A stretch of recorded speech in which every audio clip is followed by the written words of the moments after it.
नमस्कार, नमो नमः। स्वागत है आप सभी का इस वीडियो में फिर से। पिछली वीडियो में हमने संधि जैसा कि पढ़ लिया है और इस वीडियो में हम संधि के विषय में आगे बढ़ने वाले हैं। पिछली वीडियो में हमने 3 संधियां पढ़ी थी, स्वर संधि, व्यंजन संधि और विसर्ग संधि। और हमने देखा था कि स्वर संधि, व्यंजन संधि, विसर्ग संधि क्या होती हैं और यह भी कहा था कि अगली वीडियो में हम स्वर संधि के विषय में पढ़ने वाले हैं। तो जैसा कहा था वैसा ही हम स्टार्ट करते हैं। स्वर संधि के इसमें विषय में हम पढ़ते हैं। देखिए स्वर संधि फिर से देखिए, पिछली वीडियो में हमने स्वर संधि के विषय में वैसे तो बेसिक जानकारी ले ली है कि स्वर संधि कहां होती है। इस वीडियो में फिर से थोड़ा सा एक बार देखेंगे, फिर आगे बढ़ जाएंगे।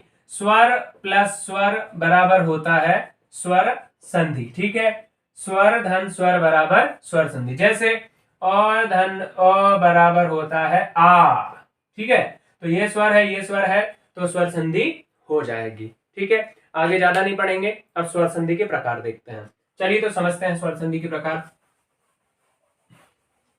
देखिए, स्वर संधि मुख्यतः 6 प्रकार की होती है। ठीक है, स्वर संधि मुख्यतः 6 प्रकार की, आगे भी होती है, वो बड़ी क्लासेस के लिए है, लेकिन स्वर संधि तो मुख्यतः 6 प्रकार की ही होती है। संस्कृत वालों के लिए 6 प्रकार की संधि होती है स्वर संधि। हिंदी वालों के लिए तो 5 ही प्रकार की। ठीक है, वो कौन कौन से 5 प्रकार है अभी देख लेते हैं, सबके लिए काम आ जाएगा। स्वर संधि का सबसे पहला प्रकार है दीर्घ संधि, या यूं कहें कि दीर्घ स्वर संधि, इसको पूरा कह दें तो। ठीक है, दूसरा प्रकार है इसका गुण संधि। ठीक है, यानी गुण स्वर संधि। ठीक है, तीसरा प्रकार इसका रहेगा यण संधि। तीसरा प्रकार क्या है? यण संधि। चौथा प्रकार है वृद्धि संधि। पांचवा प्रकार है अयादि संधि। ठीक है, और छठा प्रकार है पूर्व रूप संधि। जो अंतर है ना, वो यही है, अंतर यही है कि संस्कृत में ये सारी संधियां आती हैं। ठीक है, संस्कृत के विद्यार्थियों के लिए सारी काम की हैं और हिंदी के विद्यार्थियों के लिए ये 5 काम की हैं। बस ये संधि नहीं आएगी हिंदी में। ठीक है, बस इतना आसानी है, लेकिन हिंदी वाले भी इसको समझ लेंगे तो आपको संस्कृत कभी पढ़ें तो बहुत काम आएगा। और अगर कभी इससे संबंधित कुछ दिख जाता है, हिंदी में भी दिख जाता है कहीं, तो आप समझ पाएंगे। ठीक है, अब आगे बढ़ते हैं, एक एक से पढ़ते हैं। 6 प्रकार हमने समझे: दीर्घ संधि, गुण संधि, यण संधि, वृद्धि संधि, अयादि संधि और पूर्व रूप संधि। स्वर संधि के 6 प्रकार हैं: दीर्घ, गुण, यण, वृद्धि, अयादि और पूर्व रूप। ठीक है, इनको वन बाय वन हम डिस्कस कर लेते हैं, देख लेते हैं। तो अब देखते हैं हम दीर्घ संधि को। देखिए, दीर्घ संधि क्या होती है? जब अ, ई, उ तथा री के बाद के बाद समान वर्ण आए तो दोनों मिलकर दीर्घ हो जाते हैं। यही दीर्घ संधि है। दीर्घ संधि सिंपल सा ये कह रही है कि जब अ, ई, उ तथा री के बाद समान वर्ण आए, मतलब एक ही जैसा, उसी के जैसा है, अ के बाद अ आए, ई के बाद ई आए, उ के बाद उ आए, तो दोनों मिलकर के दीर्घ हो जाते हैं। ठीक है, ये दीर्घ संधि है। समझिए, जैसे यहां पर कहा गया है कि समान वर्ण आना चाहिए, अ के बाद अ आ जाए तो भैया दीर्घ हो जाएगा। ये दीर्घ अ है। उसी प्रकार ई के बाद ई आ जाए तो भी दीर्घ हो जाएगा। उ के बाद उ आ जाए तो वहां भी दीर्घ हो जाएगा। अगर री के बाद दीर्घ आ जाए तो उसका भी दीर्घ हो जाता है। देखिए, यहां समझिए, यहां क्या अंतर है इन दोनों में। ये होता है री, ऐसा एक बार लगा दो, और इसमें एक और लगा दें तो ये बन जाता है र।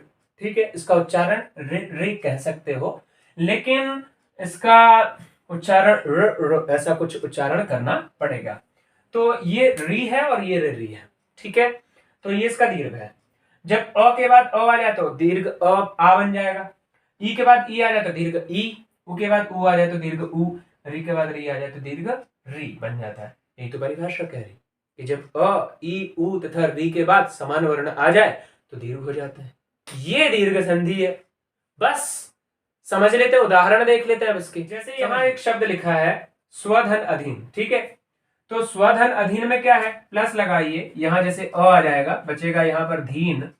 ठीक है, और यहां का जो शब्द है उसका अंतिम वर्ण लेंगे, तो वह जो दिख रहा है उसमें अ लगा हुआ है, तो ये अंतिम वर्ण इसका हो जाएगा अधन अ बराबर आ हो जाएगा। तो क्या है? यही तो कह रहे हैं, अधन अ बराबर आ, तो आ बन के दीर्घ बन के आगे वाले शब्द में जुड़ जाएगा, स्वाधीन, ये बन जाएगा। अब ई का समझते हैं। देखिए ई का भी उदाहरण देख लेते हैं। ई का उदाहरण किस प्रकार से आएगा, जैसे लिखा है, ठीक है, गिरिधर इंद्र, मान लीजिए ऐसा शब्द है, तो प्लस लगाइए, ई उतारिए, इधर से भी ई आएगा, बचेगा यहाँ गिर और बचेगा इंद्र, तो ई बराबर ई हो जाएगा और शब्द बन जाएगा गिरीन्द्र। ठीक है, शब्द क्या बन जाएगा, गिरीन्द्र। अब ऊ का जैसे अगर हम अब शब्द देखें, गुरुधन उत्सव, समझिए, प्लस लगाया, ऊ लगाया, सब बचा और यहाँ ऊ, यहाँ बचेगा गुर, है ना, रहलन, ऊ बराबर हो जाएगा ऊ और ये बन जाएगा इसमें गुरुत्सव, गुरुत्सव। ठीक है, गुरुधन उत्सव, गुरुत्सव। अब री का भी एक उदाहरण बचा है, तो इसको भी देख लेते हैं। जैसे लिखा है पितृधन ऋणम, ठीक है, पितृधन ऋणम, तो देखिए जरा, री लगाइए, ये बच जाएगा णम और यहाँ पर बचेगा री, ये बचा पित, री बराबर बड़ा री हो जाएगा, इसमें जोड़ेंगे तो शब्द बनेगा पितृऋणम। ये चारों के उदाहरण हो गए। अब इसमें एक चीज जानना बहुत जरूरी है, वो क्या है समझिए। अभी मैं इसको मिटा देता हूं। क्या जानना जरूरी है, अभी मैंने बताया कि अधन अ बराबर आ हो जाता है तो दीर्घ हो जाएगा। ठीक है, अब यहाँ जो परिभाषा जो कह रहे हैं कि अ ई उ री के बाद समान वर्ण आए, तो उसका मतलब ये नहीं है कि अ के बाद अ आए, छोटा ही है, मतलब ये ह्रस्व ही आए, ऐसा नहीं है, बल्कि ऐसा भी हो सकता है कि अ के बाद आ आए तो भी दीर्घ होगा। ठीक है, अगर आ के बाद अ आए तो भी दीर्घ होगा, क्योंकि अ और आ, मतलब आ और अ आपस में सवर्ण है, और जो दीर्घ संधि है वो सवर्ण को ही एक्चुअली कहती है कि सवर्ण जब आपस में मिले तो दीर्घ होगा। इसका सूत्र होता है अकह सवर्णे दीर्घ, ये संस्कृत के विद्यार्थियों के लिए इंपॉर्टेंट है। अकह सवर्णे दीर्घ हिंदी वालों के लिए भी बहुत इंपॉर्टेंट है, समझ लीजिए, आप भी सीख लीजिए। अकह सवर्णे दीर्घ, अक मतलब यही चार अक्षर होते हैं, एक्चुअली वैसे 5 होते हैं लेकिन अभी तो 4 ही समझिए, अ ई उ री, सवर्णे मतलब सवर्ण आने पर दीर्घ हो जाता है, ये है अक सवर्णे दीर्घ, अकह सवर्णे दीर्घ। अब ये जो अक है ये माहेश्वर सूत्रों में आता है, संस्कृत के विद्यार्थी पढ़ते हैं इसको, वो बात की बात है, पर आप तो सिंपल से ये समझिए कि अक बोले तो अ ई उ री के बाद जब इसी के जैसे वर्ण आए, अ ई उ री ही आ जाए तो दीर्घ हो जाता है। बस इतना ध्यान रखिएगा कि आगे पीछे दीर्घ या ह्रस्व हो सकता है, दीर्घ ही बनेगा। मतलब अगर छोटा अ के बाद बड़ा आ आता है, या बड़ा अ के बाद छोटा आ आता है, या बड़ा आ छोटा आ आता है, कोई दिक्कत नहीं है, दीर्घ ही हो जाएगा। ठीक है, जैसे यहां पर एक उदाहरण हम समझें, लिखा है विद्याधन आलय, तो शब्द बनेगा विद्यालय, विद्यालय। ठीक है, कोई दिक्कत।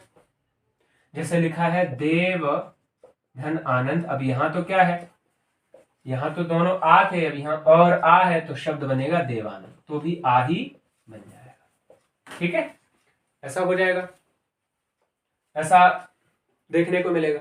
अब यही चीज ऐसा नहीं है केवल अ के साथ होती है, ई के साथ भी यही होगी, उ के साथ भी यही होगी, री के साथ भी यही। देखिए जैसे ये लिखा हुआ है ई प्लस ई बराबर बड़ा ई, बड़ा ई बराबर भी बड़ा ई, छोटा ई बड़ा ई बराबर भी बड़ा ई, बड़ा ई छोटा ई बराबर भी बड़ा ई।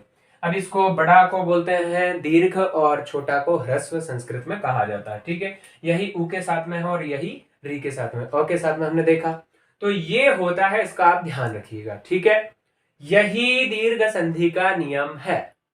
अब इसके उदाहरण देख करके, उदाहरण ज्यादा से ज्यादा समझ करके हम आगे अच्छे से इसको समझ सकते हैं। ठीक है, तो आगे देखते हैं, समझते हैं।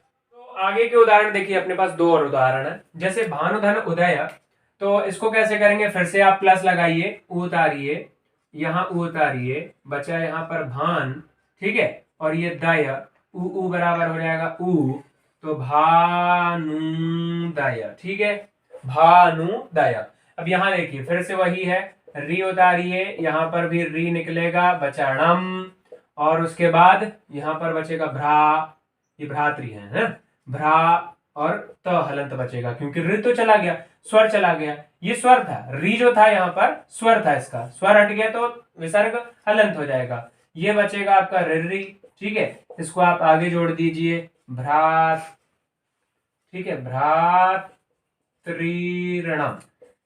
ठीक है, भ्रातृणम, ऐसा कुछ शब्द बनेगा। अब ये 4 उदाहरण मैंने बता दिए चारों तरीके के, ठीक है, कैसे करेंगे।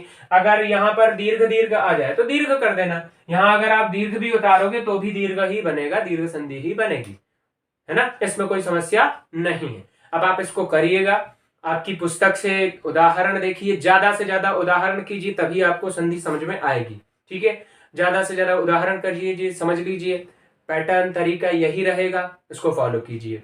तो इस वीडियो में हमने स्वर संधि डिस्कस की, ठीक है, स्वर संधि के प्रकार डिस्कस किए कि 6 प्रकार हैं, दीर्घ, गुण, यण, वृद्धि, अयादि और पूर्व रूप, ठीक है। उसके बाद अब हम समझेंगे, इस वीडियो में यह भी देखा हमने मतलब कि दीर्घ संधि क्या होती, ठीक है। स्वर संधि देखी, स्वर संधि के प्रकार देखे, और उसमें भी दीर्घ संधि को हमने इस वीडियो में समझ लिया है। अब चूंकि वीडियो बड़ा हो जाएगा, इसीलिए हम थोड़ा सा टुकड़ों में इसको पढ़ाएंगे, टुकड़ों में इसको कंप्लीट करेंगे, आपको भी आनंद आएगा। छोटी छोटी वीडियोस देखिए, छोटे छोटे टॉपिक्स करिए, इस तरह से वीडियो देखते रहिए, पढ़ते रहिए।